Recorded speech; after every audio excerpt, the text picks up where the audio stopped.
성부와 성자와 성령의 이름으로 아멘. 예수님과 어머니 하나 되신 성심을 통해 아버지 뜻 안에서 기도드립니다. 사랑할 하느님 아버지, 저희가 듣겠습니다. 말씀하여 주시옵소서. 또한 아버지께서 사랑하시는 자녀들에게 매일같이 주시는 이 차고 넘치는 축복과 은총에 감사드립니다.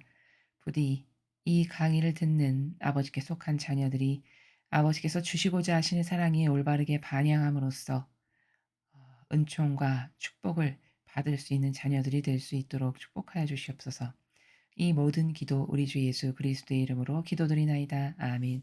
성부와 성자와 성령의 이름으로 아멘. 안녕하십니까? 하나님의 뜻성기의 피아수녀입니다. 오늘도 아버지께서 사랑하시는 자녀들에게 진리의 메시지를 주셨습니다.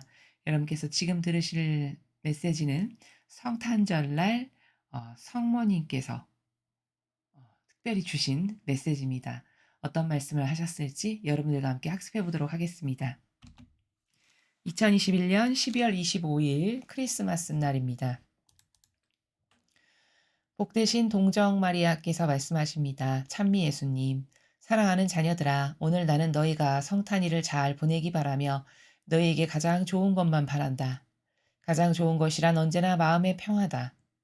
평화는 자기만을 위한 사랑의 날개를 타고 다가오지 않는다. 평화는 거룩한 사랑의 열매다. 온 인류 사이의 모든 갈등과 모든 새로운 질병들, 가난과 서로에 대한 일반적인 무관심 등은 모두 무질서한 자기만을 위한 사랑에서 비롯된 나쁜 열매다. 만약 모든 이가 그들 마음 중심에 그리스도를 모시고 있었다면 오늘날 세상에는 전쟁이나 거짓 종교, 악마의 영향이 존재하지 않았을 것이다. 너희가 너희 마음의 평화의 원수를 알아보는 법을 배우지 못하면 너희는 그 적과 싸울 수 없다. 원수란 너희 마음에 동요를 일으키고 너희로 하여금 사람들과 상황과 죄에 반대하는 모든 것에 대해 불평불만을 늘어놓게 만드는 자다. 이 원수는 결코 쉬지 않으며 늘 돌아다니면서 사람들의 마음이 계속해서 혼란스러운 상태에 머무르게 한다. 오늘 내 아드님께서 힘없는 어린아이로 지상에 오시어 추위에 시달리고 고유의 수모를 겪으시면서 한마디 불평의 말씀을 하실 수도 있었지만 그렇게 하지 않으셨던 것을 기억하며 너희의 성탄일을 시작하여라. 내 아드님은 주님의 삶을 구유에서부터 봉헌하셨으며 그것은 십자가 위에서 돌아가실 때까지 계속되었다. 이 성탄일의 구유 장면을 묵상하면서 나의 갓난 아드님이 내 가슴에 기대어 쉬시면서 장차 자신에게 일어날 모든 일을 알고 계셨다는 것을 묵상하여라. 나는 그때 그분을 내 품에 안아들였다. 오늘 나는 너희가 너희 마음속에서 그분을 안아들이도록 초대한다. 성모님의 말씀이셨습니다. 사랑하는 성모님, 감사합니다.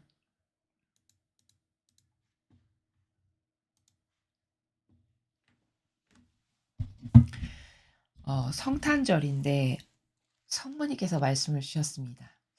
우리가 이 메시지를 학습하다 보면 그리고 성경을 학습하다 보면 특이점을 발견할 수가 있는데요.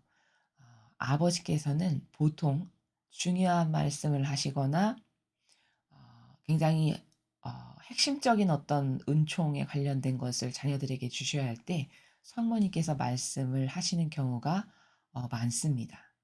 그래서 오늘은 예수님께서 탄생하신 특별한 날이다 보니 어머니께서 아버지의 그 허락하에 자녀들에게 말씀을 하고 계십니다. 내용을 하나하나 차근차근 살펴보겠습니다. 사랑하는 자녀들아, 오늘 나는 너희가 성탄일을 잘 보내기 바라며 너희에게 가장 좋은 것만 바란다. 부모는 항상 자식이 가장 잘 되는 걸 원하죠. 세상의 부모도 그렇습니다. 성모님은 더 하시겠죠. 우리의 본질적인 진짜 사실적인 영적인 어머니이신 성모님께서는 항상 자녀들이 육이 좋아지길 원하시는 게 아니라 그 영혼에게 가장 좋은 것이 무엇인지를 아시고 그것만을 주시기를 바라시는 이런 말씀을 지금 하고 계십니다. 가장 좋은 것이란 언제나 마음의 평화다. 아, 우리들의 영혼에게 가장 좋은 것이라는 것은 마음의 평화를 주시는 거라고 말씀을 하시는데요. 그렇다면 마음의 평안은 어떻게 얻어지는 것인가? 이것은 인간적이거나 세상적이거나 육적이거나 물질적인 것 이런 것으로 얻어지는 것이 아닙니다. 이 영혼이 평화로워지는 것은 특히 신적인 것, 영적인 것과 결부되었을 때, 특히 아버지와 하나 되었을 때만 얻을 수 있는 마음의 평화입니다. 그리고 특별히 오늘 이 메시지를 통해서는 그리고 이 시대에는 어떻게 해야 영혼의 마음의 평화가 오냐면 악을 분별하고 깨달을 수 있어야 그때서야 마음의 평화를 가질 수 있다. 이 중요한 사실을 하나 추가로 알아야 합니다. 평화는 자기만을 위한 사랑의 날개를 타고 다가오지 않는다. 지금 어머니께서도 말씀하시죠? 자기만을 위한 그 무질서한 사랑. 그것을 가지고 있을 때는 우리 마음의 평화가 있을 수 없다는 것이죠. 그건 왜 그러냐면은 이 육이라는 자아라는 것에 갇혀 살다 보면요. 인간은 어떤 욕구만 끊임없이 샘솟게 되냐면 더 좋아지는 거, 내가 더 좋아지는 거, 더 좋아지는 거. 그럼 그 욕심의 끝이 있냐? 한계가 없습니다. 그 인간의 자기를 위한 그런 자애심이나 이기심이나 사욕과 욕망이라는 것은 뭐 어느 정도 채워지면 만족하느냐? 그렇지가 않죠. 하나를 가지면 그다음 거 뭔가를 또 원하는 게 생기고 그거를 가지게 되면 또 다른 뭔가 갖고 싶은 게 있고 이렇게 끝없이 추구하게 되는 것이 자기를 위한 무질서한 사랑이기 때문에 거기서는 어떤 안온함, 만족감이라는 것을 가질 수가 없죠. 그렇기 때문에 평화를 얻을 수가 없는 것입니다. 평화는 거룩한 사랑의 열매다. 그래서 지금 어머니께서 말씀하시기를 평화라는 것은 그럼 어떻게 얻어질 수 있는 것인가? 거룩한 사랑이라는 것의 열매라고 말씀을 하십니다. 그러니까 평화라는 것은 거룩한 사랑, 즉 아버지가 가지고 계신 사랑이 거룩한 사랑인데 그 거룩한 사랑의 본질은 뭐냐면 대상을 위한 거라는 겁니다. 하느님 아버지의 거룩한 사랑이라는 것은 십계명으로 요약되는데 계명의 정신은 하느님과 이웃을 위한 사랑으로 요약 정리되고 나는 배제되는 것이죠. 그렇기 때문에 거룩한 사랑이라는 거는 상대방을 위한 것, 내가 사랑하는 저 사람을 위한 것, 그게 거룩한 사랑의 정신의 기본입니다. 그리고 그런 대상을 위한 사랑을 행한 열매들이 바로 네가 평화를 얻을 수 있는 방법이다라고 이렇게 말씀을 하시는 겁니다. 온 인류 사이의 모든 갈등과 모든 새로운 질병들, 가난과 서로에 대한 일반적인 무관심 등은 모두 무질서한 자기만을 위한 사랑에서 비롯된 나쁜 열매다. 그렇죠. 인류 사이에 일어나고 있는 다양한 갈등들, 그다음에 이런 우리가 지금 겪고 있는 이런 질병, 그리고 특히 무관심, 이런 건 다 왜 발생하는 건가? 이것은 다 개개인의 인간이 자기밖에 모르는 사욕과 욕망, 이기심과 자애심이라고 하는 무질서한 자기만을 위한 사랑을 하기 때문에 사회적으로 무관심, 그리고 서로 양보하기보다는 내 것만을 쟁취하기를 원하니까 갈등이 없을 수가 없고 또 이런 것 때문에 질병까지 유발되는 이런 것들이다라는 것을 알아야 한다라고 지금 어머니께서 말씀을 하시는 것인데요. 특별히 이 무관심이다면은 어떤 나라를 말씀하시는 거냐면 침묵하는 거 있죠, 침묵. 예, 저게 분명히 잘못되는데도 불구하고 저게 진리가 아니고 신적 질서에 위배되는 거고 계명에 위배되는 건데도 불구하고 말 안 하고 침묵하는 거죠. 특히 종교 지도자, 어떤 사회 영향력을 끼칠 수 있는 리더나 지도자의 위치에 있는 사람들은 그럴수록 더 아닌 것을 아니요라고 할 수 있어야 되겠죠. 근데 침묵한단 말이죠. 무관심하게 군다는 거죠. 침묵이라는 건. 그럼 왜 그럴까요? 뭔가 내가 발언을 하면 나에게 불이익이 돌아오니까. 그러니까 보신주의자들, 또 사욕과 욕망에 눈먼 사람은 다 무관심으로 침묵합니다. 오늘날은 그런 것을 아주 비일비재하게 보고 있고 사회 전반적으로 만연하게 다 깔려 있는 정서죠. 그런 것이 다 왜 그런가? 자기밖에 모르는 그런 자기밖에 모르는 무질서한 사랑 때문에 이러한 사회적인 전반적인 문제들이 열매로 생겨난 거다. 이렇게 말씀을 하십니다. 그래서 이사야서에서는 이러한 내용을 가지고 아버지께서 말씀하셨는데 이렇게 말씀하시죠. "내 종이라는 것들은 짖지도 못하는 개." 이렇게 말씀하십니다. 그게 바로 무슨 뜻이냐면 하느님의 일꾼, 종이다. 그럼 아버지의 일꾼. 그럼 아버지의 일꾼은 무엇을 해야 되냐? 짖어야 된다는 거예요. 어떨 때? 아닐 때. 아닌 것, 성경에 근거했는데 잘못된 것, 예수님의 정신과 가르침과 모범에 근거했는데 반하는 것, 이런 것은 이건 아닙니다. 잘못됐습니다. 이렇게 이야기하는 게 개의 본분이라는 거죠. 근데 안 짖는다는 겁니다. 왜? 왜 침묵할까요? 왜 무관심할까요? 나에게 불이익이 돌아오니까. 다 그게 타협하고 보신주의자로 살아가는 악에게 협력하고 동조하는 그런 악이지만 자신이 그렇게 보신주의자의 그 악의 프레임에 갇혀 있다는 것을 잘 깨닫지 못하는 것이죠. 만약 모든 이가 그들 마음 중심에 그리스도를 모시고 있었다면 오늘날 세상에는 전쟁이나 거짓 종교, 악마의 영향이 존재하지 않았을 것이다. 그렇죠. 사람들의 개개인의 하나하나 안에 사람의 마음 안에 그리스도를 모시고 산다면 그렇다면 어떨까요? 예수님의 정신이 그 각각의 영혼들의 정신이 될 테니까 예수님이 이렇게 무관심하거나 자기밖에 모르는 이기적인 사랑을 하셨거나 그런 정신이 아니시죠. 항상 예수님의 정신과 가르침과 모범의 근원은 뭡니까? 다 남을 위한 것, 다 아버지를 위한 것, 자신은 철저히 배제된 것. 이게 예수님의 정신과 가르침과 모범의 기본이 되는 사항이었습니다. 그러니까 사람들이 마음 안에 피상으로 '나는 하느님을 사랑해.' 이런 거 말고 사실적으로 예수님을 모시고 산다면 예수님의 정신과 똑같은 것을 하려고 최소 노력이라도 하지 그 예수님의 정신하고 반하는 것을 서슴없이 할 수가 없게 됩니다. 그렇기 때문에 세상은 더 하느님 아버지의 뜻에 맞갖고 아버지 보시기에 옳은 세상이 되지 이렇게 오늘날처럼 무관심하고 맨날 갈등만 조장하고 서로의 이기심밖에는 난무하지 않는 이런 세상이 되지 않았을 거라는 것이죠. 그래서 그렇게 예수 그리스도의 정신, 예수님을 마음과 정신에 모시고 살아가면 전쟁이라든가 거짓 종교, 여러분 여기 거짓 종교는 누구를 두고 하는 말씀입니까? 이교도의 교회 두고 하시는 말씀입니다. 왜 거짓이라는 형용사를 쓰셨냐?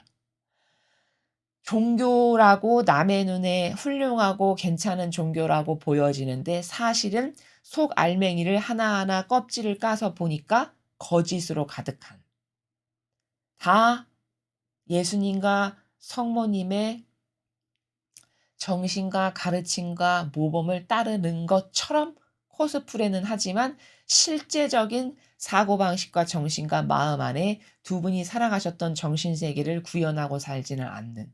그럼 이건 남을 속이는 거죠. 그쵸? 기만하는 거죠. 아버지를 기만하는 거고 백성을 기만하는 거고. 겉으로만 치장을 그렇게 선한 양의 탈을 쓰고 하니까. 그러니까 거짓 종교라고 말씀을 하시는 겁니다. 그리고 악마의 영향 이런 것이 존재하지 않았을 거다.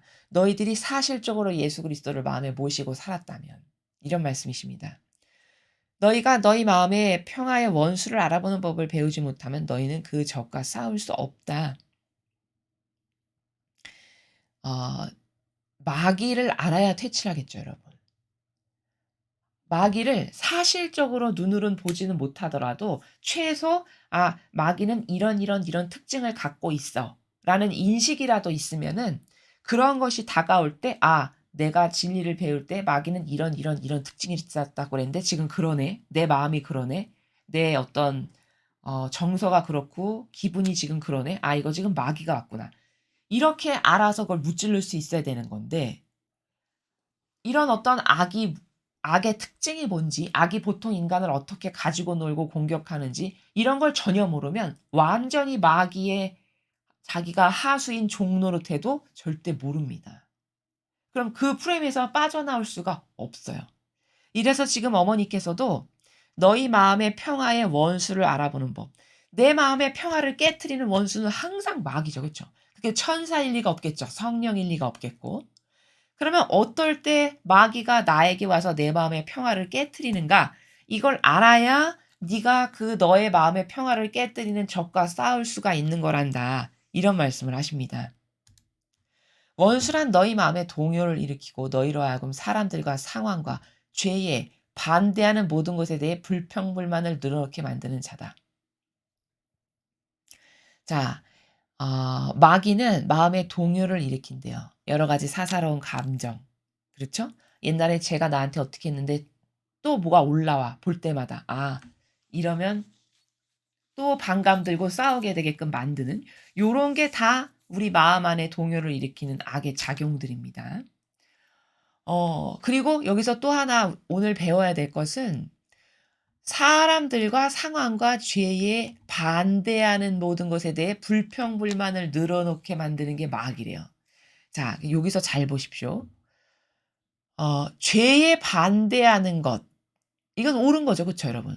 죄에 반대하는 모든 것. 이건 옳은 겁니다. 죄에는 반대를 해야 되겠죠. 근데 그 죄에 반대하는 것에 대해 불평불만을 한대요. 그럼 도대체 이게 무슨 말씀이실까요? 요즘의 시대적 상황으로 예를 들어서 말씀드리면은, 이런 겁니다. 누군가 잘못을 잘못이라고 이야기해요. 그럼 이게 맞는 거잖아요. 그쵸? 왜? 앞에서도 아버지는 말씀하시죠. 너는 보신주의자로 침묵한다. 무관심하다. 이런 말씀 하셨잖아요. 지금 앞에서도. 그러면 특히 모든 사람이 그런 정신을 가져야 되겠지만 모든 국민이 진리에 근거하여 아닌 것을 아니오라고 할 수 있는. 그러나 그중에서도 특히 교회의 지도자나 리더급쯤 됐다. 영향력을 끼치는 직함과 직분에 앉아 있다. 그러면 이것을 더 잘해야 되는 거거든요. 왜? 직접적 영향력을 끼치는 사람의 발언이나 행동은 굉장히 중요하니까요. 왜? 그것을 보고 사람들이 따라하고 어떤 자극을 받고 이런 어떤 영향력을 끼친다는 것 자체가 굉장히 큰 임팩트를 주는 거기 때문에 리더나 지도자가 그런 정신을 더 가져야 되는 건 중요한 겁니다. 그런데 오히려 아닌 것을 아니요라고 하잖아요. 잘못을 잘못이라고 하잖아요. 그럼 오히려 그 잘못이라고 이야기한 사람을 모함합니다. 요즘 세상의 풍토는 그렇죠. 그렇죠? 예를 들면 낙태는 하느님이 계명에 반하는 것이니까 이건 죄니까 하면 안 됩니다. 이렇게 이야기하면 이게 옳은 주장이거든요. 근데 그 옳은 주장을 하는 세력에게 불평불만을 해대요. 어떤 명분으로? 아니, 사람이 다 자유가 있고 권리가 있는 거지. 내가 낙태를 할 수 있고 말고는 나의 권리지 왜 간섭하냐. 이런 식으로 불평불만을 하는 악이 이 세상에 끌어 넘친다는 겁니다. 또 다른 예는 특히 요즘엔 이렇죠. 우리가 백신을 맞아라. 백신을 맞지 말아라. 이거는 자유민주주의에 살아가는 사람으로서 국민의 내가 선택할 수 있는 이것이야말로 내 권리입니다. 아무도 너 왜 안 맞아? 너 안 맞았어? 안 맞았으니까 넌 이렇게 해. 이렇게 강압적으로 할 권리가 자유민주주의 국가에서는 그 누구도 없어요. 그렇죠. 이게 공산주의가 아닌 다음에는. 그런데 놀랍게도 이 나라가 어떻게 어느 정도로 지금 전체주의화되고 있냐면 백신을 맞았는데도 불구하고 사람이 계속 죽고 있죠. 물론 뉴스에는 그마저도 잘 나오지 않습니다만. 그러면 보통 정상적인 사고방식이면 백신을 맞았는데 사람이 저렇게 많이 죽네? 그럼 이거 뭔가 이상하구나. 저 약이 정상적이지 않구나. 이렇게 생각을 하겠죠. 이게 상식입니다. 그럼 그런 상식적 생각의 한도 내에서 이거는 아직 맞으면 안 되겠다. 뭔가 검증이 덜 끝나거나 혹은 어떤 뭔가가 여기에는 있구나. 이런 생각을 할 수밖에 없죠. 그래서 안 맞는 것을 선택한단 말입니다. 근데 그렇게 해서 사람들이 안 맞은 사람들이 있어요. 그러면 맞은 사람들이 이 안 맞은 사람들에게 맞으라고 강요하고 왜 안 맞아서 사회적 불안을 요소를 가중시키냐고 하면서 마치 사회의 암적 존재인 것처럼 공격합니다. 불평불만하고. 이거 잘못된 거죠. 그쵸? 지금 성모님께서 여기서 죄에 반대하는 것에 대해 불평불만을 늘어놓게 만드는 게 이게 마귀가 하는 일이라고 지금 말씀하셨는데 그 케이스를 지금 제가 예시를 들어서 말씀을 드린 거예요. 맞고 안 맞고는 민주주의 사회에 살아가는 사람의 자유예요. 게다가 오히려 맞았는데 저렇게 많은 부작용이 들끓고 많은 사람이 죽었다면 당연히 '아 이건 이상하니까 맞으면 안 된다.'라고 생각을 하는 게 이게 상식적인 사고방식입니다. 이게 맞는 거고. 그러면 그 안 맞을 권리가 국민에게는 당연히 있는 거고 이상하니까 오히려 안 맞는 게 더 올바르고 현명한 선택입니다. 근데 다수가 맞았다고 해서 그 다수가 안 맞은 소수를 공격하고 비난하고 핍박하고 못 살게 굴고 그럼 이게 맞냐? 이건 공산주의에서나 이런 겁니다. 그렇죠. 근데 지금 그게 악이 그렇게 사람들을 그 악의 프레임에 가둬 가지고 손바닥 위에서 가지고 노는 장난감처럼 공깃돌처럼 가지고 놀지만 자신들이 그걸 아냐 모른다는 거죠. 지금 성모님께서 말씀하시는 것도 그 나라입니다. 죄에 반대하는 건 맞는 건데 '아 이건 잘못된 거다. 잘못된 거다.'라고 말하고 반대하는 건 맞는 거죠. 근데 그것에 불평불만을 늘어놓게 만든다는 거예요 마귀가. 지금 제가 예시를 든 것과 같은 상황에서처럼. 요즘 시대는 이게 큰 문제입니다. 점점 사회적 분위기를 이렇게 몰고 가고 있죠, 이 전체주의 세력이. 지금 이것을 말씀하시는 겁니다.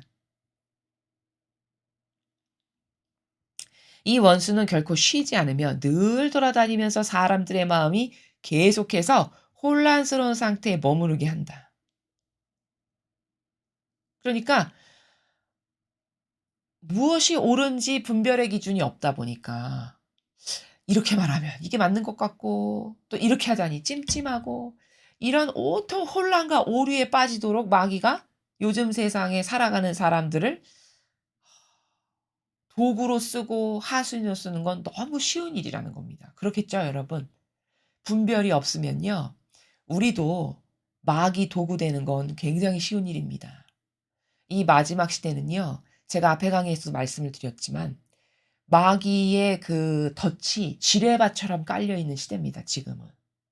어디를 밟아서 터져 죽을지 모르는 전장터의 그 지뢰밭 아시죠?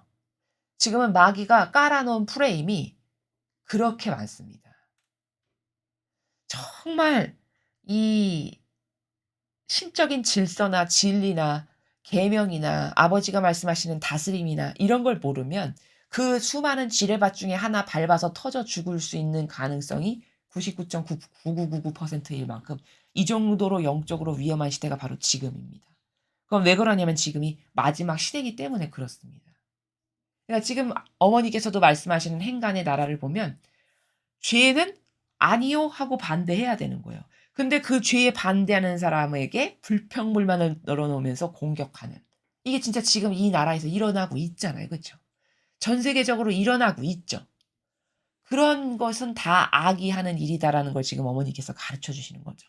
그리고 마귀는 결코 쉬지 않는대요. 그렇죠. 이 마귀도 영적인 세계에서 살아가는 영이다 보니까 자신들이 패배할 날이 점점 가까이 온다는 걸 다 압니다. 그러니까 다급하겠죠. 조급하고. 그러니 한 명의 영혼이라도 더 끌어들여서 지옥으로 가져가려는 얼마나 필사적인 노력을 하겠습니까? 그래서 쉬지 않고 돌아다니면서 '누가 내 밥이 되게 하기 쉬울까? 누가 어리석고 멍청해서 내 밥의 하수인으로 끌어들이기 쉬울까?' 이걸 매일 돌아다니면서 찾는 겁니다. 그래서 "사람들의 마음이 계속해서 혼란스러운 상태에 머무르게 한다." 이렇게 말씀을 하셨습니다. 오늘 내 아드님께서 힘없는 어린아이로 지상에 오시어 추위에 시달리고 구유의 수모를 겪으시면서 한마디 불평의 말씀을 하실 수도 있었지만 그렇게 하지 않으셨던 것을 기억하며 너희 성탄일을 시작하여라. 자, 예수님께서 오신 성탄절날 주신 메시지인데요. 예수님이야말로 불평불만을 하고자 하면 끝도 없이 하실 수 있으셨겠죠. 그렇죠? 태어나면서부터 잉태된 순간부터가 고통이셨습니다. 그 작고 답답한 깜깜해서 아무것도 보이지 않는 그 공간에 어머니의 태 안에서 잉태되신 그 순간부터 돌아가실 때까지 십자가에 못 박혀서 돌아가실 때까지 육이나 이 인간적인 것이 편안하고 평탄하고 안온했던 적이 한 번도 없으셨습니다. 온통 희생과 배상과 보속과 극기와 이런 것밖에 없으셨어요. 그래서 오죽하면 이렇게 말씀하시죠. "인자는 머리 둘 곳도 없다." 얼마나 그 일평생의 육신이 고단하셨으면. 얼마나 그 인간적인 자신에 만족하고는 아예 그쪽의 나라하고는 상관없는 반대편의 나라에서 살다 보니까 자신의 그 인간적인 어려움을 말씀하시기를 "인자는 머리 둘 곳 하나 없다." 이렇게 말씀을 하실 만큼 고단한 삶을 우리 때문에 그쵸. 산 희생제물이라고 하는 그 사명을 완수하시기 위해 일평생 사셨던 분이 예수님이시죠. 그러나 한마디도 불평불만을 안 하셨다는 거죠. 그렇다면은 우리가 일상생활에 수없이 반복적으로 나도 모르게 해대는 불평불만은 얼마나 큰 죄인가. 얼마나 예수님의 정신이나 가르침이나 모범하고는 다른 것인가. 여기서 반추해 볼 수 있어야겠습니다. 내 아드님은 주님의 삶을 구유에서부터 봉헌하셨으며 그것은 십자가 위에서 돌아가실 때까지 계속되었다. 제가 지금 말씀드렸죠.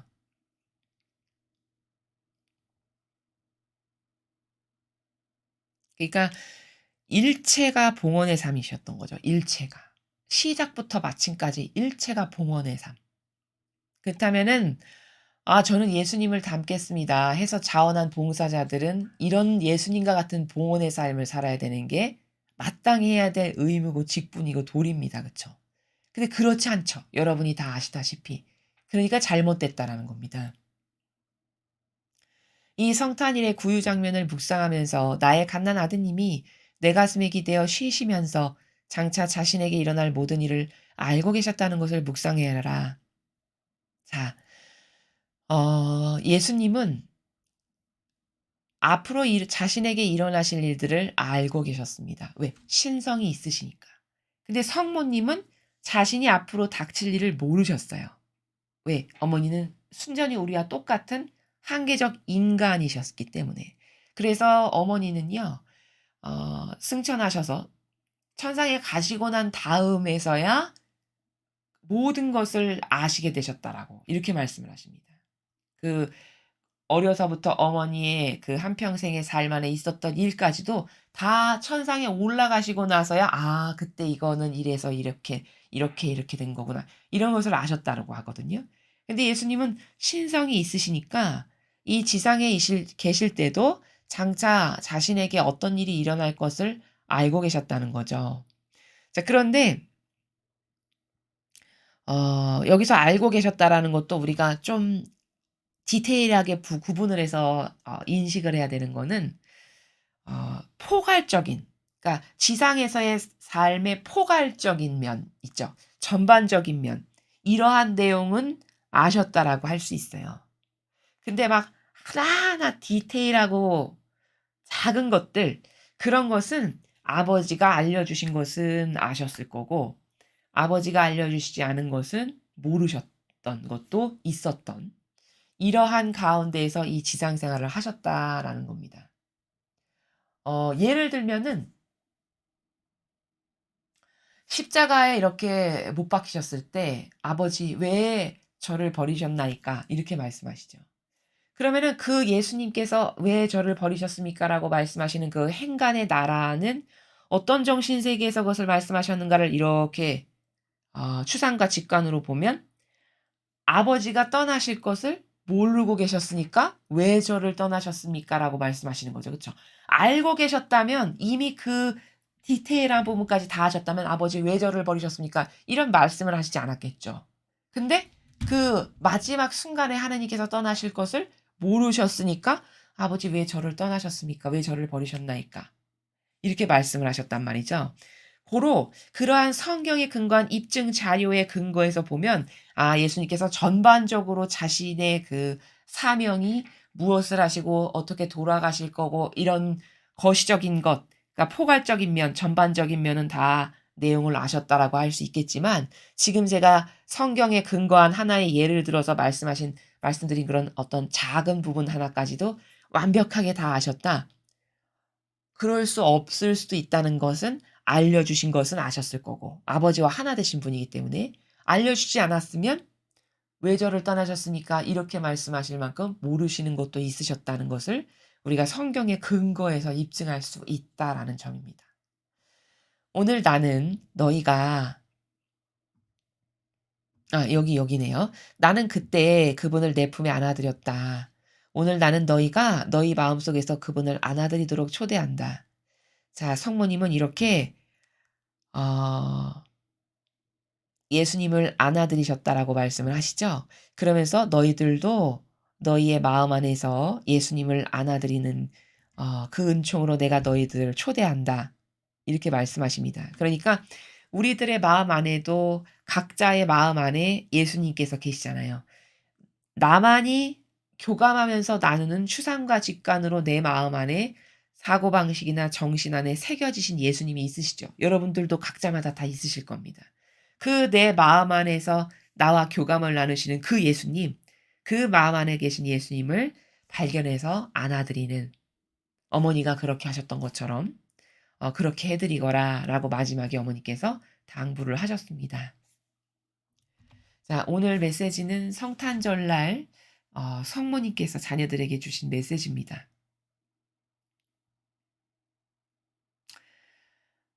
그래서 예수님의 그 크나큰 희생, 근데 불평불만을 단 한마디도 하시지 않으셨던 그 정신을 우리도 본받아서 우리 앞에 펼쳐진 그것이 무엇이건 불평불만하지 않는 그런 자녀들이 되기를 당부하셨고요.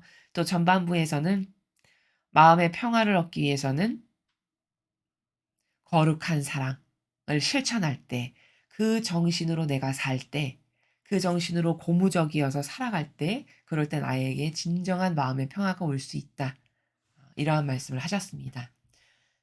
오늘 주신 메시지도 중요한 주지시켜서 말씀해 주신 사항을 여러분의 마음 안에 깊이 새기시면서 일상생활에서 실천하시는 그런 여러분들 되셨으면 좋겠습니다. 이상으로 2021년 12월 25일 크리스마스 날 메시지 해설을 마치겠습니다. 감사합니다.